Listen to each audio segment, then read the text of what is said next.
So we got a little Q&A. What we're going to be doing now is a business breakthrough. I think Maggie's here, Austin, Alex might be popping in. So really the goal here, guys, so what this is not just like a typical Q&A. Really want to hear specific problems in the business. So if you're dealing with a specific problem in your business, we can actually turn your mic on. So we can actually bring you up as a speaker here. So if you want to talk with us, just write in the comments, me, and you can come on, you can turn your mic on and ask a question. You can tell us about what's going on in your business, and we'll be able to answer that for you. So let's see what you guys got.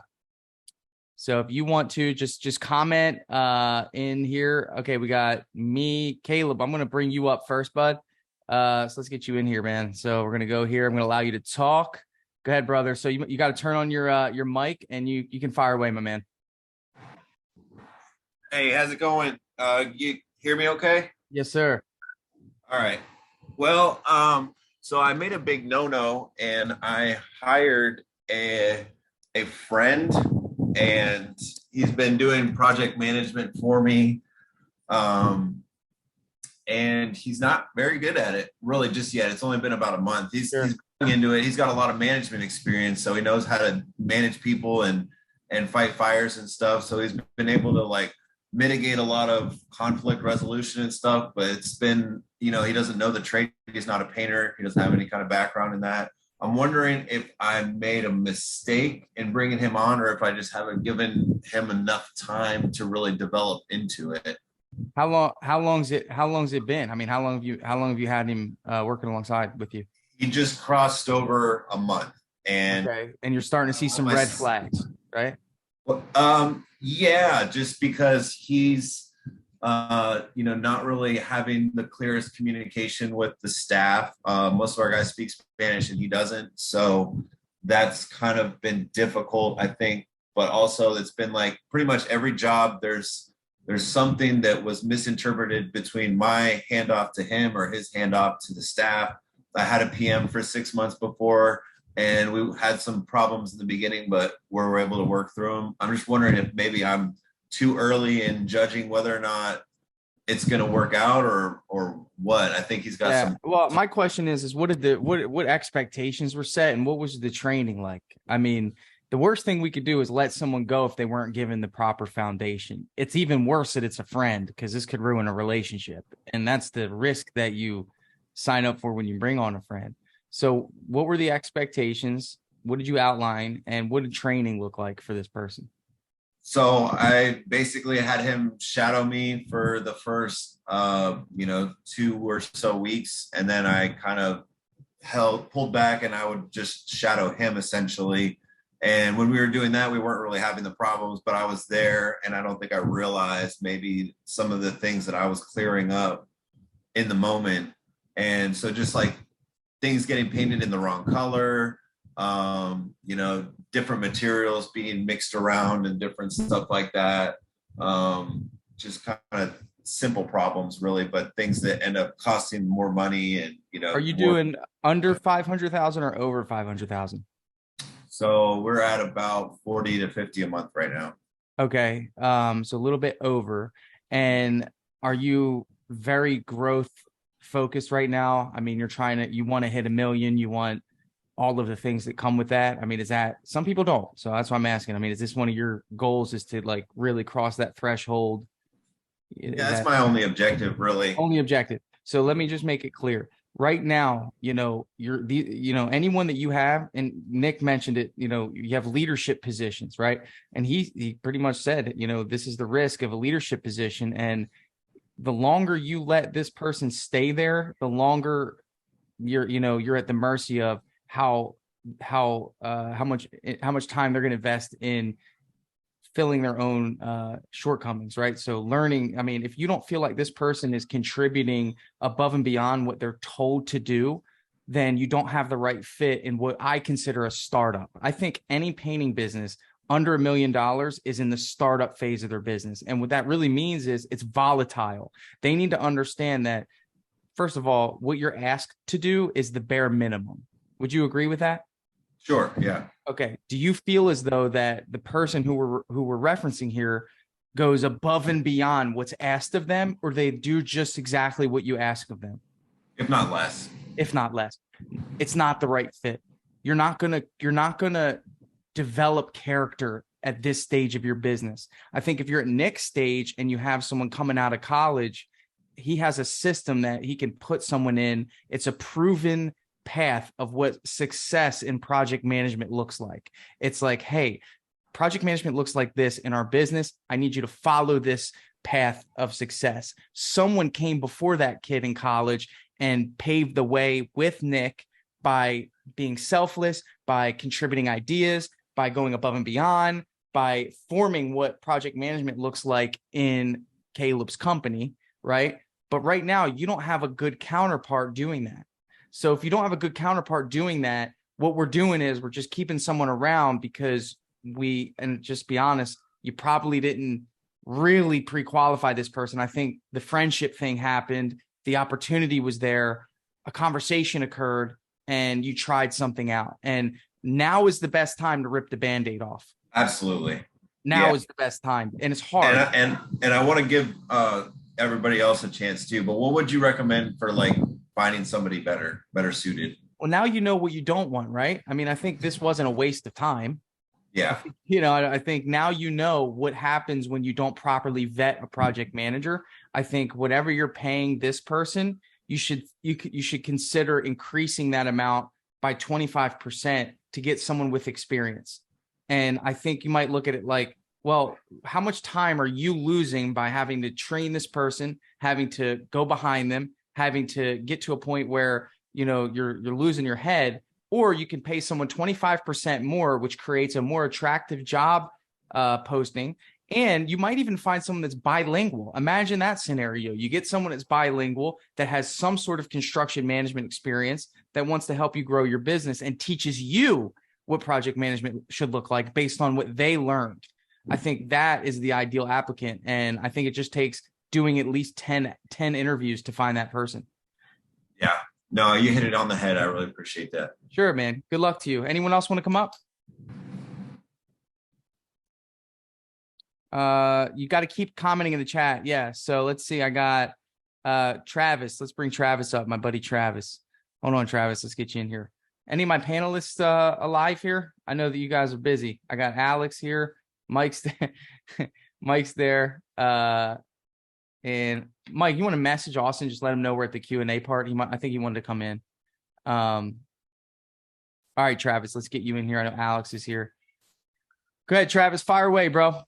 Hey, can you hear me? Yes, sir. Loud and clear. Hey, first off, just wanted to say thanks for putting this together. This is really amazing. And everybody should be listening to Tanner's podcast. It's awesome. Yeah, of course, man.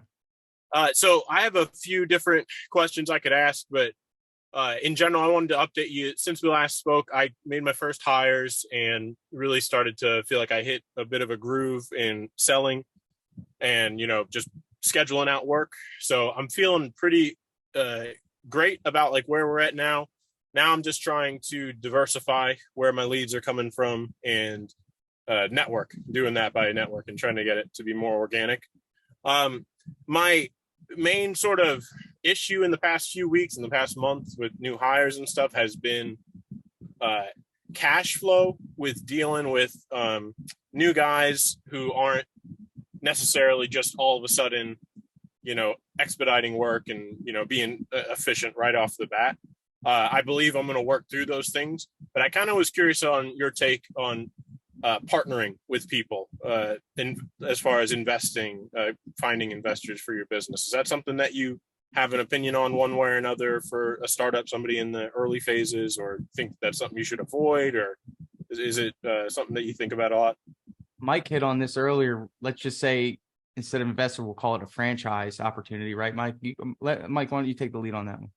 Sorry, I kind of zoned out. Can you just give me the question real quick? As far as partnering goes, finding a partner as a startup, is that something you would avoid, or? Personally, I'm a fan of doing things solo and not using partners. And instead of finding a partner, finding someone who you can hire to do the various roles. I mean, the truth of the matter is that like starting a painting company is not super hard. And as long as like that's your mentality, that it's not going to be super hard, like you can do it yourself. And especially at the start, you can definitely do it yourself, and you can get to that point. It's just about having those that right mindset and the right benchmarks for how you should do it. So like, for example, when someone's just starting their business and now they have a lot of work and they tell me like, hey, Mike, there's no way that I can recruit painters because I'm too busy painting all the time. It's like, hey, why are you painting all the time? Well, because I need to get production done. Well, why aren't you recruiting all the time if you need to get production done? Right? Because as long as you're painting, you're just making $50 an hour. So take 4 hours a week off of the tools and spend those 4 hours on recruiting. And all of a sudden, in a week from now, you're going to have a painter and double your production capacity. Right? So it's just about reframing what you're doing, reprioritizing how you spend your time. And you shouldn't need a partner to grow your painting business. Unless that partner comes with a huge advantage that you cannot otherwise get. So if they have $2 million of booked work and they're just like overwhelmed or whatever, and they're like, that's the strategic advantage, or for example, then maybe consider it. But if they're just some guy that is going to also work just as hard as you, not worth half the business. Great. Yeah, my thoughts are, to kind of just, I guess I'll just echo that. I mean, I don't think you need a partner. I think what you're experiencing right now in this is a partnership, and we're not asking you for a profit of your business. I think that a partner is signing up with Austin to help you with your marketing. Imagine if you didn't know Austin, he came up to you and said, hey, I'm really good at marketing and painting business. I can get you some leads. Why don't you give me 10% of your business? He's not doing that. He's charging a month-to-month fee. Same thing with Mike. That's your partner in terms of coaching. And let's say, you are a partner of Dripjobs, right? So, I mean, I think like you can really rely on the resources to get what you would want out of a partner. Partnerships can get messy, man. I think if you just stay linear, outsource things you don't know, and protect your interest in your business. Because once you give it up, it's very hard to get it back. I love it. Thank you. You're welcome. Anybody else want to come up to the stage here? I got someone else here wants to come up. Eric's joining us too, so Eric can chime in on questions. I got someone else. It says Zoom user, so if you could just tell us your name, because it just says Zoom user. Hey, it's Jose. I don't know if that's me on the mic. Hey, Jose, how you doing, bud? Doing good. So I wanted to chit chat with you about Dripjobs. Sure. All right. So I'm actually in the process of building a CRM using Go High Level. And I didn't know if your program was open to working with other programs. So Go High Level is it's a marketing program built for marketers that gets handed to contractors. Great program, very powerful program. We would not speak with that program. I would consider them a direct competitor. I can speak to this. Sure. So, all right. So we use Go High Level kind of in the background for reporting and more or less connections, but we do not give our clients direct access to that. And the reason is it's extremely buggy. Now I don't know, how long have you been using Go High Level, or are you just getting it set up today? No, so it's something I've been working on for months. We built our own program way back in like the early 2000s, and we've been using that with great success. But, we're looking to get all the new functionality that you can get nowadays. Okay. So Dripjobs has 95% of the functionality that Go High Level has. The other 5% are things you don't need.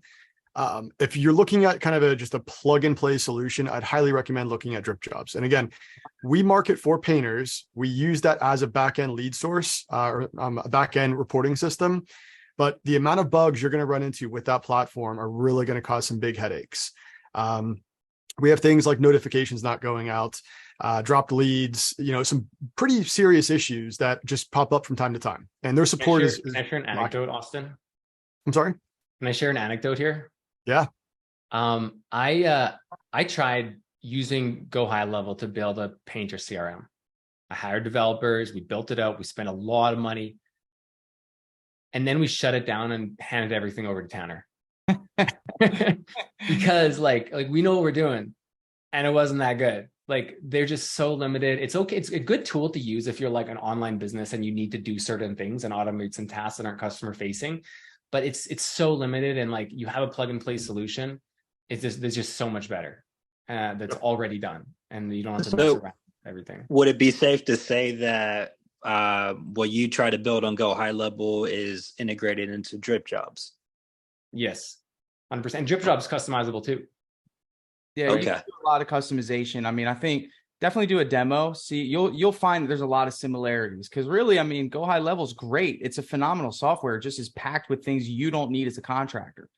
And, you know, something as simple as scheduling jobs or invoicing customers. And I'm sure they're starting to build some of these things. But again, like, you know, sending work orders. You can't send a work order for Go High Level because it's not designed for contractors. So just something as simple as that.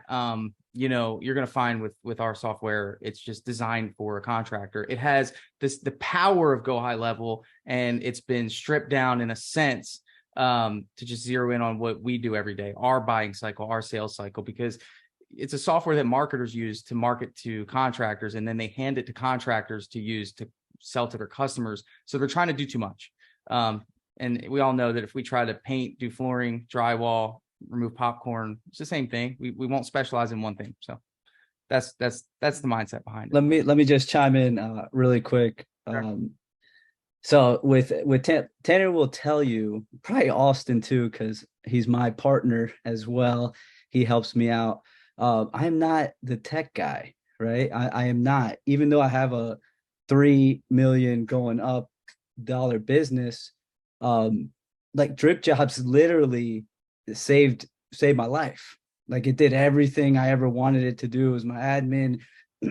I did everything from my phone. I mean, I would tell him some things and then he would fix it immediately. Like they just are updating, they're fixing. I look at my phone, something's easier the next day. And I'm talking about multiple times a month. And I get on, I'm pretty picky about certain things. So it's just nonstop improvement. And that's who he is. So I'm telling you, like Tanner, he's never going to stop making it better. Is going to be the best thing out there. That's just who he is, like, because he honestly doesn't do it for the money. He does it from his heart to make sure everyone has the best system and his name's on it. And he takes a lot of pride in being a phenomenal human being. And and you could tell from the system.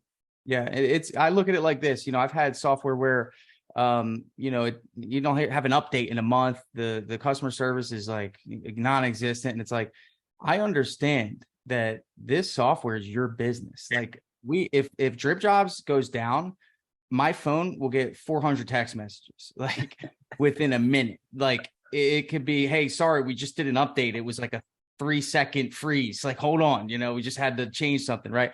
So I understand the severity of leading a company that this is not just a normal product. You guys are out in the field. You are using this at nighttime to send to your customers. If you don't get the message across to your customers the right way, it could negatively impact your business. So, you know, I take this to the 10th degree, not only in terms of just customer service. You guys will find me at 1:00 in the morning responding to help articles, help desk. Like I just understand where we're at in the business right now. But the flip side of that is innovation.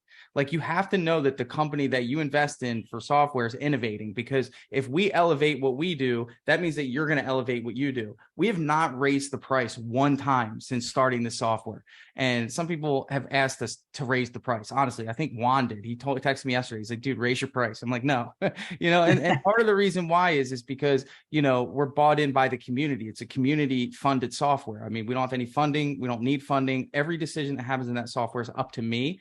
And what's cool is people text me and say, hey, can you get this in the software? And I'm like, yeah, sure. I'll put it in the software. We just put ChatGPT in the software. I mean, no one's doing that that fast. They have to go through a board of directors to get things done. Jobber took $60 million in funding. You know, there's nothing wrong with that, but we're taking Jobber's customers because for somewhere down the line, whoever's making the decisions isn't listening to the end user. That's something I'm passionate about. So I hope I won you over at the very least to do a demo. This isn't what this was about. You know, you see Dripjobs, we want to give you a free trial. This is about just growing the culture and giving you an opportunity to have a voice when it comes to the tool that you use every day to sell jobs. And that's my mission, is to make sure that's possible. Understood. Thank you. You're welcome. All right, let's get, I got somebody else coming up. Who else wanted to come up? Raise your hand, guys, because then I can jump in. I got Will Carnes next. Will, I'm going to bring you up. All right, bud? Let's get you in here. Will Carnes, we're going to allow you to talk. And you're coming up, Will. So just make sure you turn on your mic, brother. Go ahead. Fire away. All right. Can you guys hear me okay? We can. Awesome. Well, Nice. hey, we hit about 1.25 million last year and are struggling with growth from that point upward. We really hit the markets really well that we're wanting to. We're very specific with, the type of jobs that we take on. And in doing so, somewhat limits the availability of jobs that are passed our way. However, we're still looking to grow within our target audience. I'm just looking for advice from you guys on what you would recommend looking into to help just gain more leads. And our lead conversion rate's pretty solid. Our price points are really good, and we're just looking to get more leads into our pipeline. So I'll go ahead and jump in here, and I think Mike can probably speak to some of this as well. But let me first start by asking, where are you guys located at? We're in Chattanooga, Tennessee. Okay, yeah. So we may have spoke before, but are you guys looking to expand anywhere else, or are you pretty much at home there? We're pretty much at home here.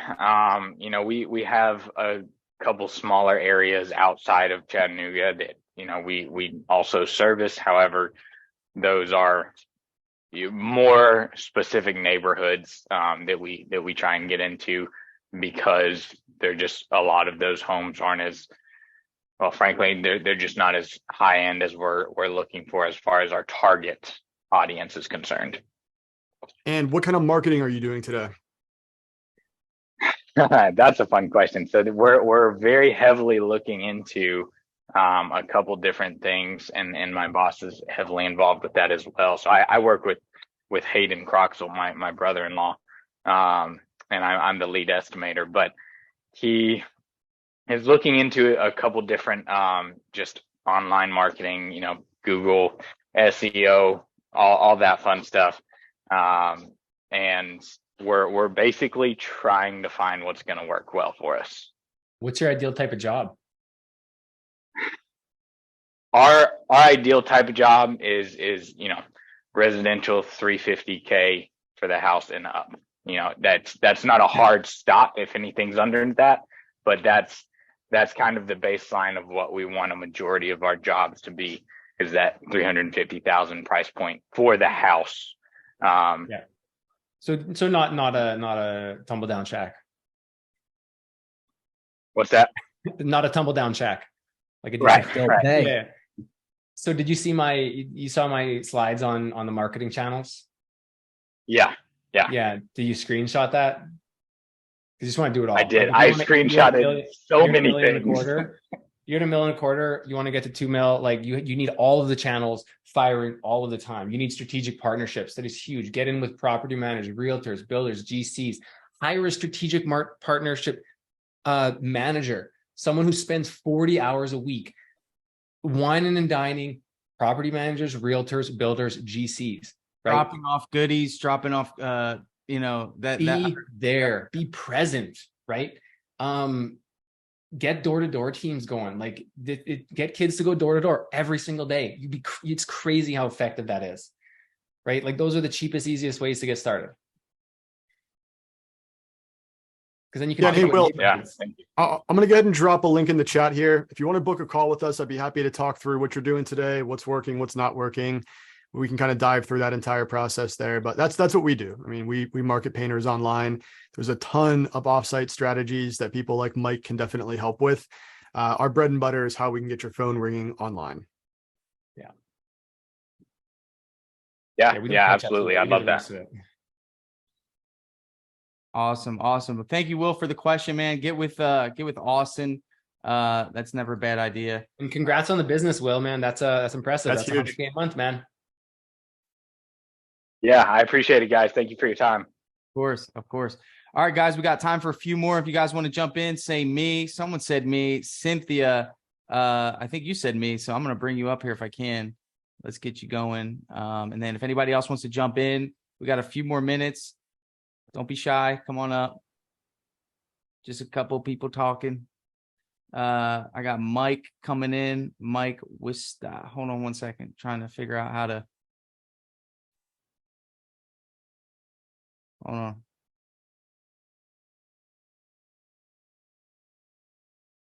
All right, so we got Mike coming up. Participants, Mike. All right, bringing you up, Mike. If you could just unmute your mic. And Yep. Hear me? What's up, man? How are you? Good. How are you doing? Good, man. Fire Good. away.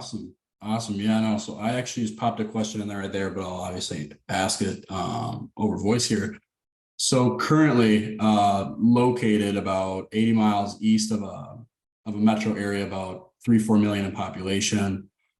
Current area that I work in, and about 80% of our work is in this area that's 80 miles away.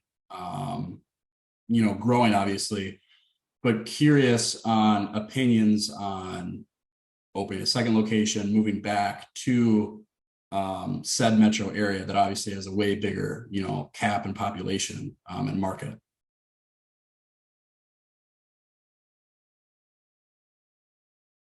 Austin, you want to grab that one? Yeah, I'll jump in here. So you're relocating, you said 80 miles, is that correct? Yeah, so right now, really, we started kind of in that Twin Cities, Minnesota area. And kind of work in college took me out east to, where I actually reside at college now.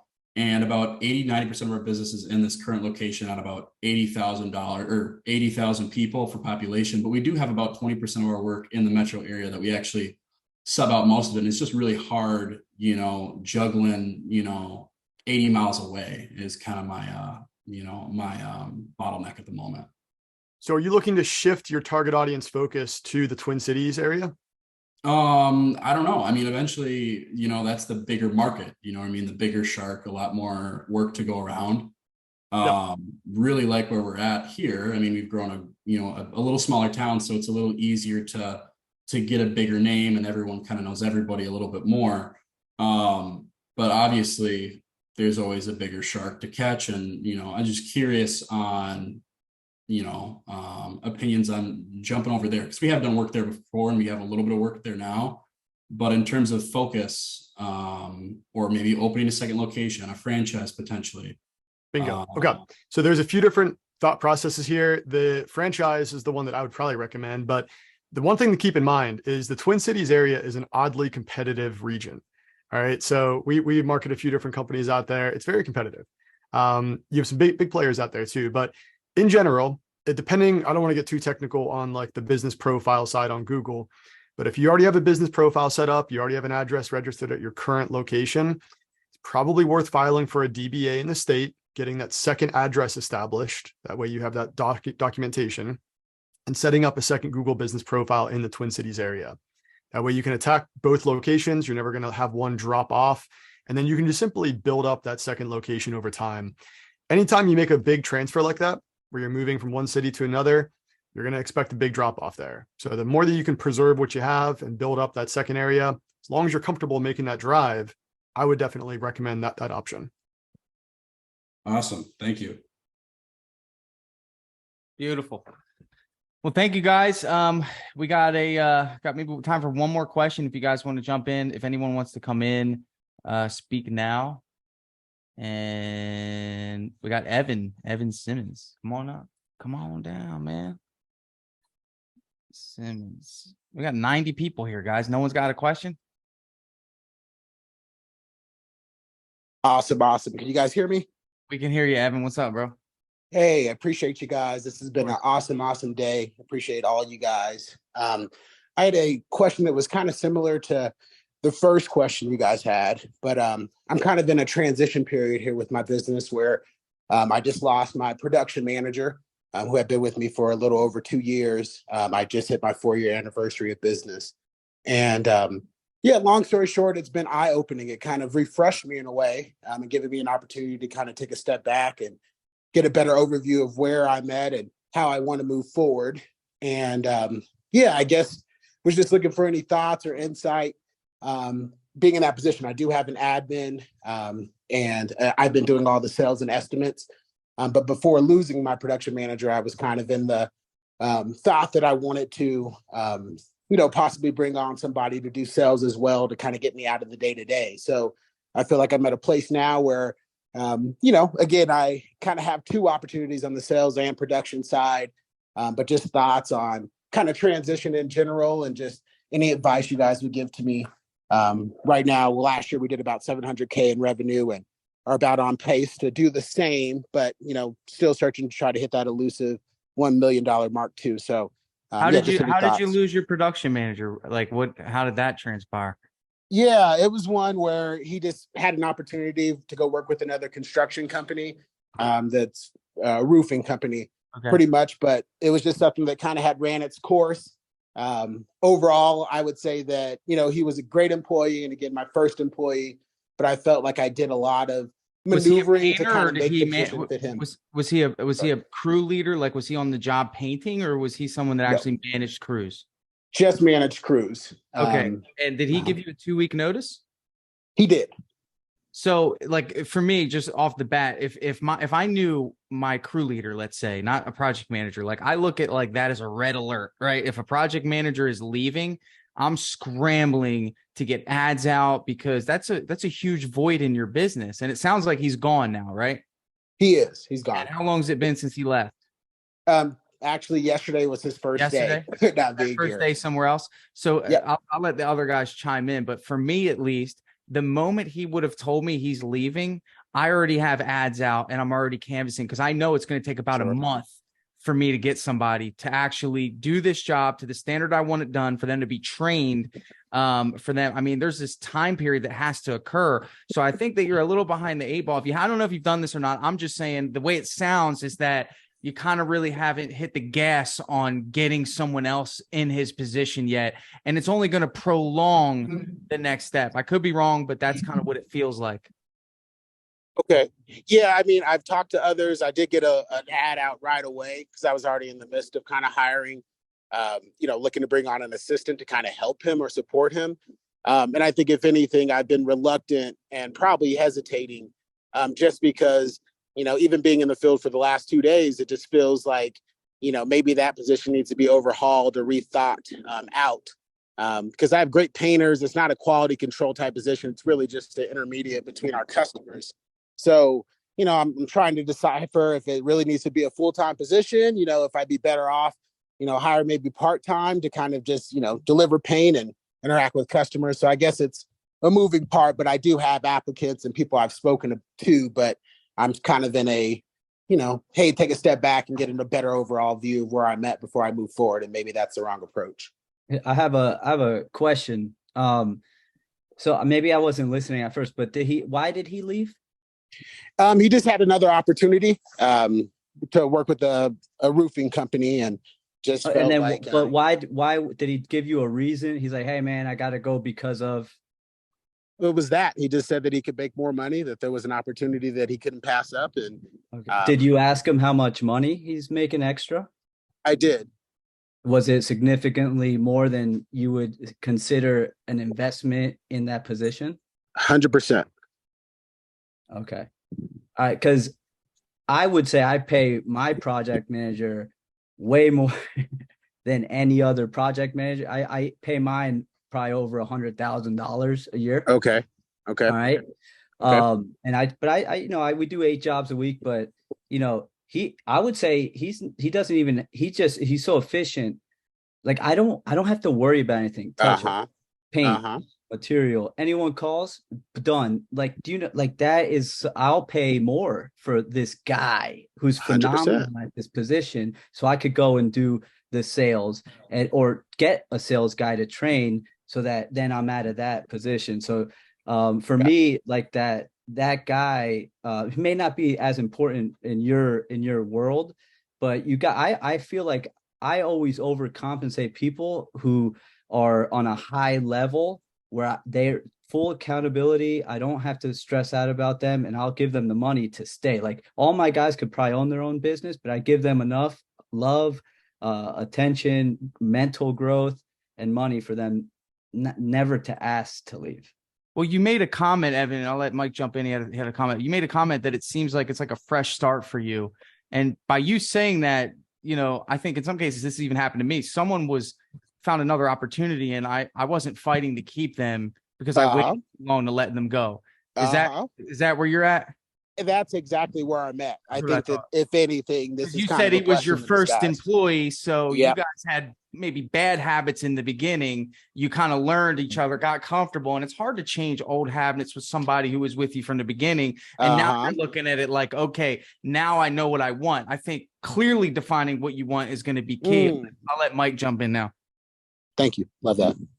Tanner, you just said it. You need to clearly define what you want, right? Write down the exact job that you like. Don't think about it in a sales description, but like write down task by task what you want this person to do. Once you have the list, then put it into a job and pay for that role. If it is just if it's just a gopher, you're paying $15 an hour, right? But if it's someone who's dealing with customers, picking up checks, scheduling jobs, dealing with PSNF, like paint systems and failures, managing crews, like that's a higher level job. Now we're looking at salary, right? Now we're looking at incentives, profit sharing, quality bonuses. And it's important to have the compensation plan. The outcome of the compensation plan needs to be the behavior that you want. Right? Compensate for the behavior that you want. So if you want high quality, compensate for that. If you want happy painters, compensate for that. If you want happy customers, compensate for that. And just like find a way to build those into the equation. And hey, Evan, I'm going to jump in here as somebody who's not a painter, but can attest to what Mike is preaching here. So I pay a significant amount of money, more than some salaries, for business coaching. And our marketing agency is run exactly how Mike is preaching. So processes, job descriptions, those all need to be defined. You should have growth plans in place as well. So if they meet certain KPIs, it gives them the incentive to stick around. I would highly recommend booking a call with Mike for that one in particular. Awesome. I appreciate you guys. Thanks so much. Hope to see you tomorrow, Evan. Thank you so much. Thanks for being here, Evan. Yeah. Definitely. All right, we got Cynthia. Let's see, Cynthia's. I skipped her, so I don't know. She might come in here kind of mad at me. Cynthia, here we go. All right, so hey, Cynthia, you're up. Hi. Hey, Hi. No, never mad at you, Tanner. Cool. Thanks so much, everyone. Yeah. So I think I spoke to you, Tanner, like in my lowest moment in the winter when we had no leave, no nothing. So I appreciate your time. I think my husband and I own the business. We started right before COVID. I used to work in corporate. I have no painting background, but some business background, I guess you could say.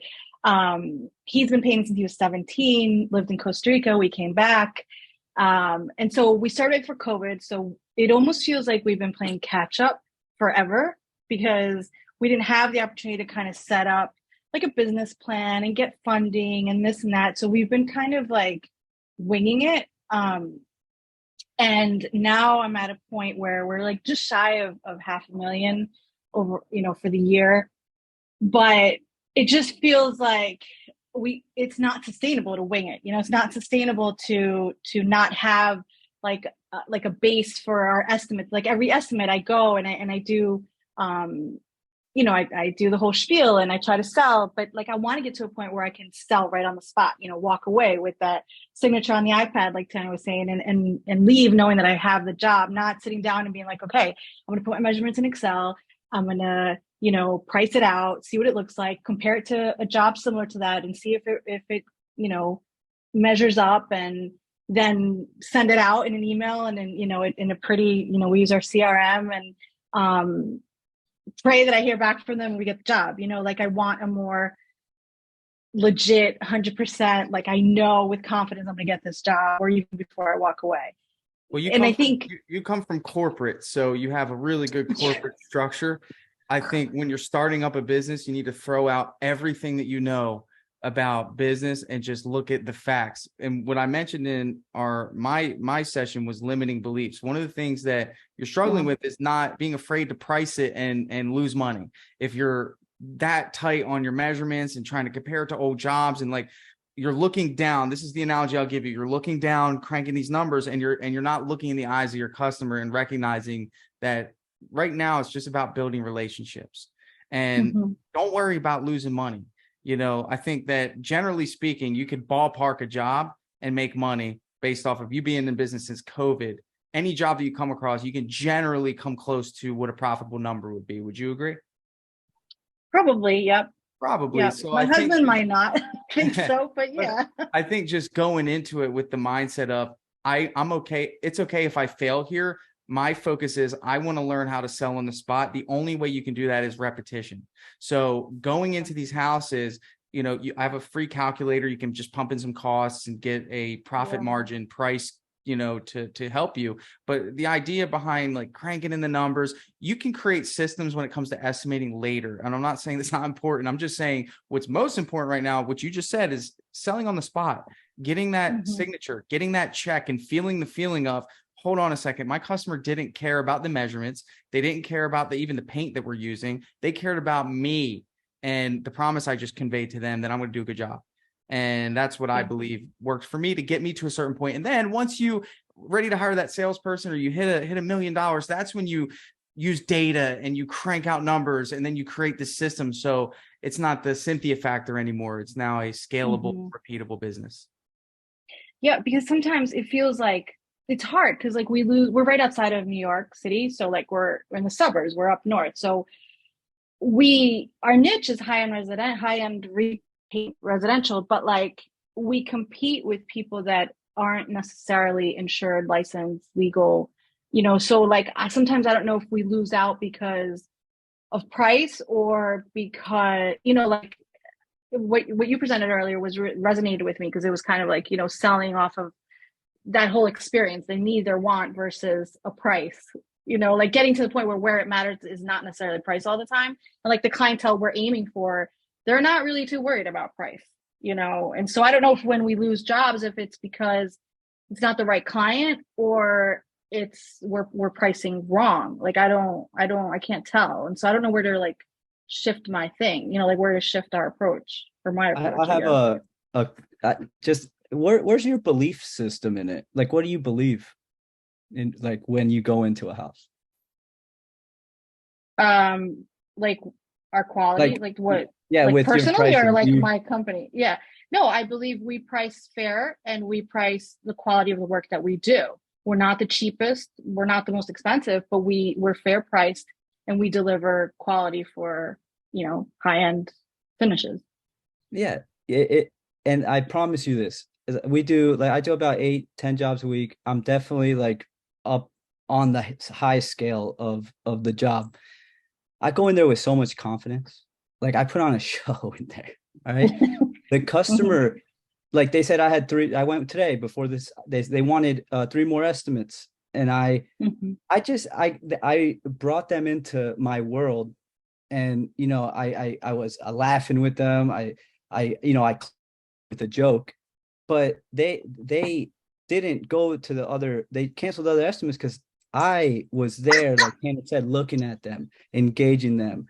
I was the professional. I was leading the consultation. They're like, this guy, maybe I'm paying $500 more than what my highest budget is, but man, I know I'm 100% trusting that this guy could do it. It's almost like they want to be a part of your team. Like I think your customers can become an extension of your team, and the culture that Alex brings. Like most of them follow him on Facebook, so they see the shop, they see the culture, they see all this, and it's like people attract to that. They want to be a part of that. And like Cynthia, I think one thing, and I think Mike has a comment.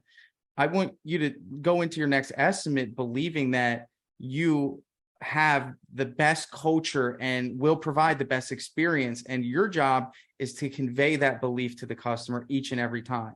And having a systematic sales process is important because remember, everyone has different needs, wants, desires as to why they want the job done and your unique value propositions that you offer. But the goal here is for there to be no reason other than price for them to be hesitant to go with you. And you won't know that until you sit in front of customers and present price. Because what happens is if you're going home right now and you're spending, it sounds like hours on estimates, and you're emailing out those estimates, there's a chance you're not hearing back from anyone in some cases, right? There's some cases where you just don't even hear back. They don't say anything to you after you send it, right?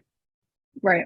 Okay. Right. I mean, I'll follow up, but you need that feedback in real time, though. You want to present that price and have someone look at it and either gasp and, be like, what is this? Or just be like, and, this is the best when they look at their significant other and say, grab the checkbook, like we've all been there. And that is the best feeling ever. And you think to yourself, man, like that was awesome. I didn't have to fight for it, and I must have done a great job here. And Yeah. you need to get those reps in. So my challenge again is to just put the estimating behind you, sell yourself. Yeah. Okay. I think Mike's got a Yeah, comment. because Yeah. it's weird because I always establish a good relationship with the homeowners, always. Like we laugh, we smile, we go through it, in the end it's almost like, not that you're friends, but you've established that. And so when we don't get those jobs, those are the ones I think that hurt the most, because you're like, wait, we got along so well, everything was great, and then all of a sudden, like, no, we're not interested. So sorry, Mike, I interrupted No, all you. good. That's good information. At one point it does, like, the relationship is wonderful, but at one point it does boil down to their needs. And you can love, like, say you're at a car dealership, you can love the salesman that you're talking to and you're a salesperson having a great conversation, but they don't have the right car for you, you're not going to buy it. And that doesn't matter, right? So you need to be selling what they need and solving those problems. And one of the best questions that I found you can ask is, have you ever hired a painter before? Have you ever hired a contractor before? What was your experience? Right. And then what they're going to do is they're going to tell you the good and the bad of their previous experiences. And then when you get to your presentation, you can pivot as those are the benefits. Those are the reasons that they should go with you. So if they say, I hired a roofer and it was awful, they left nails all over the yard, or it was awful, I never knew if they were coming and going. Well, the job site cleanliness and communication are going to be really important just by those two little phrases. So now when you get to your presentation, here's our communication schedule. Here's how we do communication. Here's how many times we text you and call you and blah, blah, blah. And then here's our job cleanliness procedures. They don't care about your paint. They don't care about, whatever, those other features. Just sell to what's important to them. Okay. All right. And then Thank you. one more thing. One thing's important to, like, that you're not doing the estimates at the house. I would say I close like 80 to 90% of my jobs at the house. And it's because even while I'm doing the estimate, I've come up with a system where I could do it in a entertaining way. Like some people, maybe you could bring a pad and they could look through your previous jobs while you're doing the call. You go to your car 5 minutes, but you got to give them the price, because I've gotten, I would say 25% of those that I close are with me asking the question. I give them the number, and then I'm like, and if I can gauge, now that I've been in sales so much, I go, so was that in your budget? Like one, and then they might have some rebuttal, and then when you get better at sales, you can handle those rebuttals maybe to the third question, and then you kind of relax a little bit. But you want to get their budget, because the job, I get a lot of jobs where they're like, yeah, well, my budget's here and you're here. I'm like, all right, well, how about if I meet you in the middle and you sign up today? Does that sound good? Boom. They're like, yeah, I loved you. You got my budget. Gave me a deal. And you showed me, like Mike said, everything I wanted to hear and see. I signed up with, Tanner's phenomenal. He's been my friend, but like anything he tells me to do, I do. All right. Like, honestly, like that's because I trust him. But there's branding there. There's brother branding there. But like, he's like, yo, listen, go check out Austin. I called Austin. He's trying to sell me. I'm like, bro, just has set me up. I don't want to do anything. He knows I'm still pretty bad. Sorry. And now I'm looking at Mike. He seems like a high level individual. I'm going to look into it a little more, but that's something now that's in my atmosphere and energy. I might, give him a call and set up something, because you want to be surrounded with high level individuals, because he had, like, I'm phenomenal with, some energies, and I dive into myself. Like I could show you how to do inner work to make your life better, right? Mike has these statistics and data like Tanner and Austin that maybe I'm not the best at. And it's okay. I look at myself in the mirror. These aren't my best. These guys, we could team up and be freaking an all-star team, but for me, and then you don't have to partner up with people. But like in sales, sorry, I went off into a tangent, but like in sales, you have to be at the house. You have to be super present. You got to bring the energy, look into mirroring technique. So like you really engage the customer and try to mirror what they're doing. Because if they see you're kind of doing the same thing they are, they feel comfortable with you, and you'll see them relax. It's a psychological benefit. But you want to get the numbers. You want to see how you could get the deal then. And then even if you don't get it then, like follow up in like but the and say, follow-ups "Hey, I got." become more strategic, right? So Yeah, like more strategic, the more follow-ups are more strategic later on. strategic because you have, if you don't do that, your one shot, which I believe the most important follow-up is the first one. Your one shot is figuring out what they think about your price. Well, Yeah. if you sat down with them and figured out what they thought about the price, you're going into the follow-up knowing that the only objection is price. So you have a better chance of having a successful follow-up. So, I mean, there's just a lot there, but again, I think we've hit the nail on the head about Yes. selling on the spot. So we got a Yes, couple. yes, for sure. Cynthia, Thank you. take this. Thank you so much. Hopefully we'll see you tomorrow. Come and Yes, of join course. I us think we again. could talk Yeah. about selling on the spot all day. For real. Yeah, It's the there's so best. much there. It's the most fun. It's the most fun when you Yeah. engage the Yeah. customer and they laugh. Like you're so impressive that they laugh about your closing, like with you, like it's engaging your closing tactics. Got a couple more. Here we go. We got Ven here. Ven, how are you? If you just want to go ahead and unmute yourself, you're up, man. Yes. Thank you, guys. I'm in South California in Orange County. It's a very competitive area, and we have a struggle to get a business. Here's what's happening. So because we are on the top, when you search the Google or Yelp and people contact us, it seems like they contact us first. We go there, we do the estimate, they like us, we have 5-star reviews, and what's happening, they end up, because they use our prices to hire our people, and they end up with companies who sometimes don't even have a license, or they just bid a price. What would you suggest in that area? I'll speak to this one. So, and then I definitely want to hear from the other guys here, but we actually have a few clients in that area. So I'm very well aware of the competitive nature and the competition that you're up against, right? I think it sounds like you have a target audience issue. You might be targeting the wrong people. So even though they're calling you, they're actually price shopping. You might want to focus on targeting a different higher end buyer that is more comfortable with the service that you're offering over the actual price. Okay.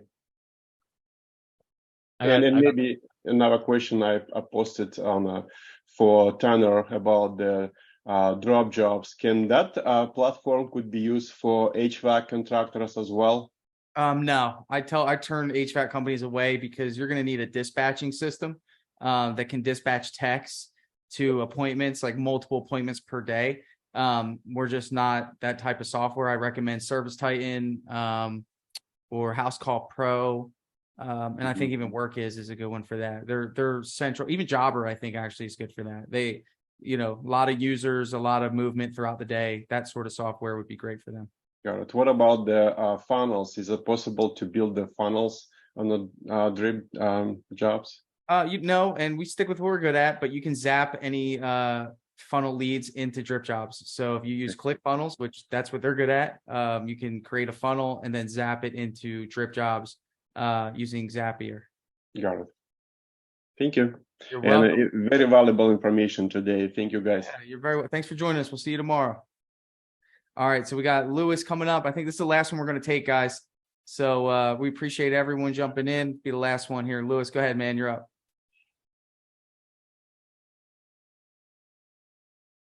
See if he's still with us. I can't end on that note, so if he doesn't answer, somebody else jump in and ask a question. Lewis, you're on mute. He could be telling us his life story right now. He's on mute. We don't Lewis. He's got us in his pocket, probably. Anybody else got a question before we go? Juan coming in, saving the end. Hold on. There we go, Juan. Knew I could count on you. All right. Here you go. All right, buddy. Come on in.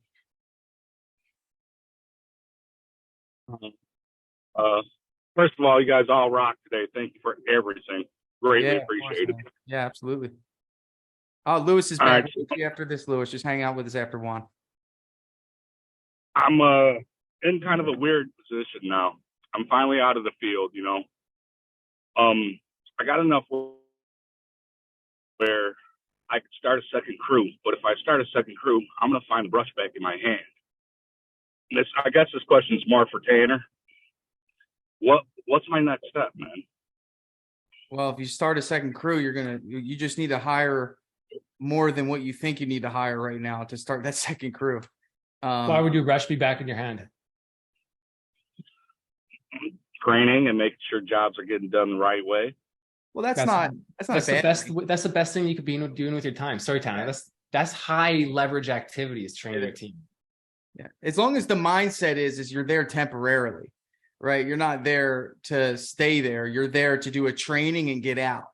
Like, I think that's the key one, but you're going to have to go through that valley with another crew. And, and I think we've all been there. I think, you're going to babysit the new crew, but I think it has to do with your leadership. On the current crew right now, do you have a crew leader? I assume yes? Yes. Okay. Is there someone else on that crew that you would trust to run the second crew? No. So you have not necessarily that I wouldn't trust him, because I trust him, but he don't have the skill set. He doesn't have the skill set. He doesn't have the skill sets, but what skill sets are required to run a crew? I mean, you got to be able to finish mud. He can cut and roll. He can do all the basic but how's stuff. his communication and interpersonal skills? Good.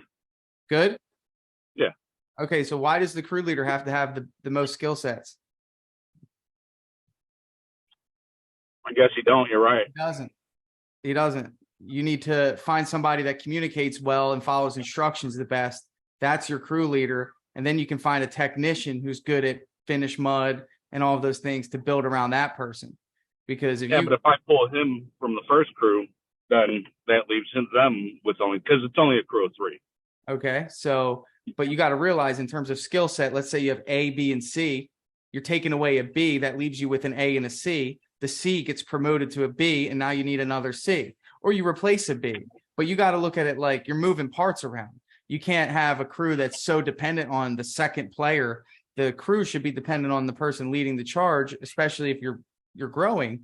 But I think that the first thing you need to do is identify leadership. That's key. And then from there, skill set. I think leadership first, skill set second. The first crew is going to have a little bit of a production hit, but you're growing. That's going to happen. Leadership is so much harder to train than taping and mudding. And you already trust this person. You've worked with them. Like if you call them, hey, is the customer happy? Or hey, what's going on here? You don't have to learn this person to a degree that you will someone brand new running a crew. That's so hard to do, Juan. You need to promote someone from within. Okay. All right. I could definitely see that working out. Alex, you got anything? 1 second. Just so real quick, when I expanded to Dallas, it was my GM. He was with me for 2-3 years. I trained him in my mindset. We trusted each other, immensely. We went out there knowing we didn't have it all planned out, but how we've done, how our relationship is, and we've done business. We knew he would get out there, and we reverse engineered it, and at least had a plan, but more HFEV baby than a plan. Like we were high energy, frequency, vibrancy, where we knew it was going to work. We knew there was going to be speed bumps. You got to expect some things, but you got to be able to, trust that guy. Because when it gets volatile, that's when you see the true personality. And if you don't know that guy, and then some savage comes out, you're in trouble, buddy. So you want to get that trusted individual and move up. That's why I said holistically and organically in my company. The manager who I moved up, we didn't even skip a beat. It's just as good or better as it was when Eli was there, who's running Dallas. So people just keep coming up because I mentor them and evolve them. So that's something maybe you should look into, really coaching and teaching your guys and working on their mindset so that everyone's ready to step up. Like, next man up. A lot of teams say that. So that's how I kind of run my team. My family, actually. Yeah, I love it.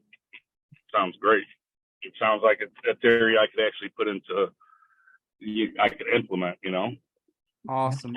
I'm going to bring Lewis up. Juan, appreciate you as always, brother. We'll talk soon. Thank you, guys.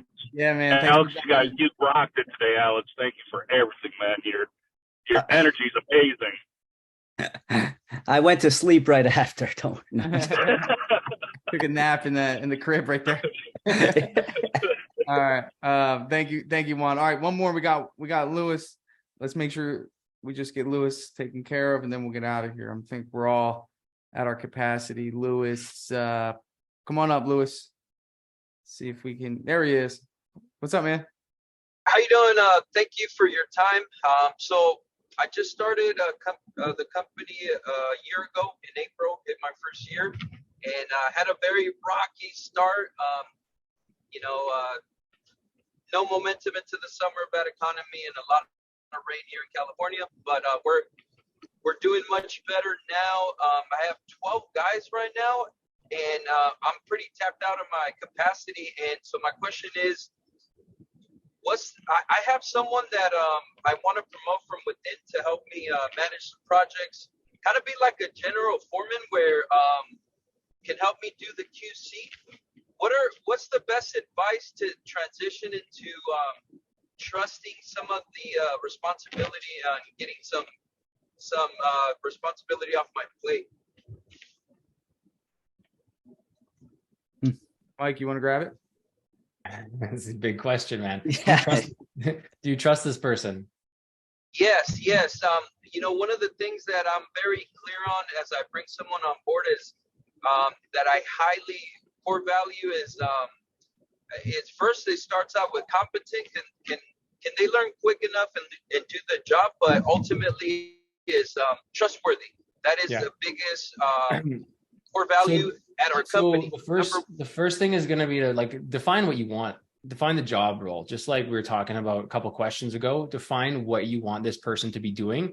I have some priority management templates that I could fire you. If you just send me a text, I put my phone number a little bit above. If you can send me a text, I'll send you these priority management templates.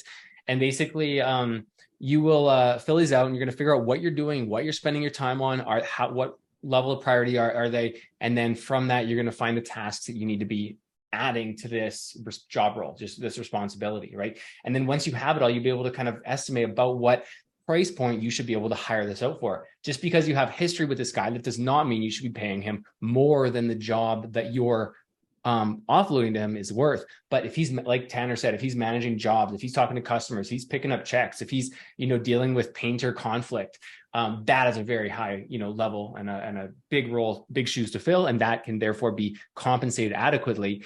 And then the final step is making sure the compensation structure matches the outcome that you want. Right? Like I said before, do you want customer experience? Do you want painter experience? Do you want operational smoothness? And then create a bonus structure around that. I see. Got it. And in regards to transitioning him to that leadership and authority position, what's the best advice? Because how sometimes the team members can resent that one of their peers is now above them in a sense. What are some, good practices for that? Best practice for them. Pan, you want to take this one? Transition. I zoned out for a second, man. Sorry, I'm responding to some texts. Can you repeat that, Lewis? Okay. No, I want to answer. Go ahead. Repeat that one more time, Lewis. Sorry. Yeah, basically, what are some best practices to transition someone into a leadership role? Because I know that sometimes from what position is he? Is he a painter currently? He's a foreman. That's a leadership role already. I mean, in terms of an actual leadership team role, right? Is that what you're looking for? Yes. Yeah. I mean, you're operating. Yes. You're operating in that role now, right? So I think the first thing is think about what it would be like if you were to give yourself a promotion in your own company. First of all, identify what does training look like? What are the responsibilities that this person needs to do on a daily basis? What does success look like for this role? And ultimately, like Austin said, coaching helps because he's been given a set of instructions by whoever he follows or listens to in terms of mentorship to say, listen, if you want to bring in A players and you want them to be successful, you need to give them a roadmap. Ultimately, anyone that's a leadership role, they want milestones to hit. They want to know that they're being successful. So identify in your words, what does success look like in project management in your company? Yeah, that's a great question. I would say managing the QC, I think that's fundamental to getting repeat, is just making sure that he's helping me with QC, and then in those moments where maybe the quality is not to our standards, helping me train. So I would say that's the biggest part. Let me ask you this, because I want to get somewhere with this. Were you listening to Nick Slavic's speech when he was here? No, I missed that wasn't one. able to. Do you know who Nick is? No. Okay, so I'm pretty new. Just heard of this okay, event. cool. Yeah, so he's someone that's very, very into numbers, right? And if I were to ask him what success looks like in project management for his company, I guarantee you he would spit out some form of metric to measure what success looks like. And there's definitely, you know, what you mentioned, there's some things in terms of quality control and there's responsibilities. But what you want to really find out is, what is that metric? I think project management is optimization of production. That's what my definition. Yeah. When we say optimization, that's making sure that, you know, customer satisfaction is optimum and we are capitalizing on our opportunities and we're optimizing our spend, our costs, right? So a weekly or monthly job costing review and identifying if, you know, what certain costs are, building. And he should also be building and recruiting subcontractors. I mean, like, how many subcontractors were recruited in the last 30 days? How many positive reviews were garnished? Like, when you start measuring every little thing in your business, it gives someone working for you the ability to track if they're progressing. So that's kind of my spiel on it. I mean, that's at least the mindset I would have going into that. I'm gonna piggyback off of that as well. So Nick Slavic and I both run our companies on a software, or should say software, on a program or a way to structure your company called EOS, and it stands for Entrepreneurial Operating System. There's a book called Traction I'd highly recommend you go read. And basically, if you're ever looking at somebody, determining if they're trying to, let's say, fill a particular seat, it gives you a great way to identify if that is the right person for the right seat. And there's 3 metrics that you measure anybody who works in any company on, and that is whether they get it, they want it, or they have the capacity to do it. So if one of those 3 things fail, more than likely they're not going to be successful in that role. So just to break that down real simple, get it is that they understand how to do their job from a technical standpoint, right? So that requires training. Want it is they want to get out of bed every day and show up for their job. They actually want that job. Capacity is whether they have the physical capacity to get the job done. So that could mean hiring somebody else to help supplement their work. This holds true in any company, in any role, in any position. Now, out of those 3, Lewis, do you know which one is going to be the most important? I would say if they want it. Yeah, bingo. There is a right and a wrong answer to that question. We ask anybody that we hire that exact question. And if they don't say want it, they're not going to be a good fit, because they don't understand that is the most important component of that. They have to want it. You can train somebody, you can hire more people, but if they don't want that job, they're not going to go out and actually want to learn more about that. So I would recommend going to read the book Traction. It talks through exactly how to build a company around EOS.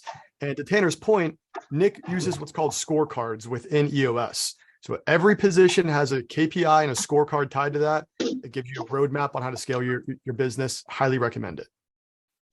Oh, so good. Greatly appreciate it. Everything made a lot of sense. Awesome. Well, thank you guys so much. We're going to wrap up today. Blast Off 2023. Hope to see you guys tomorrow. If you haven't done so already, go to dripjobs.com, put in the coupon code BLASTOFF, and you get to use Dripjobs for 60 days for free. We'll give you a free training too. So that's pretty cool. Again, thank you guys, everyone, for being here. Make sure you check out paintergrowth.com. Go check out Mike's coaching business. He's awesome. Check out Base Coat Marketing. And Alex is there for mindset. If you feel as though something that Alex said today resonated with you, reach out. It's alex@cabinetcoatingkings.com. You can send him an email. You guys are awesome. So tomorrow we got Eric kicking us off with Pathfinder Marketing, and it's a really good topic, anti-marketing. And love it. The changes in marketing in today's day and age, especially relating to Facebook. So jump in with us tomorrow at 9 a.m. Tell your friends about it. Anyone can join, and we will see you guys tomorrow. Peace. See you guys.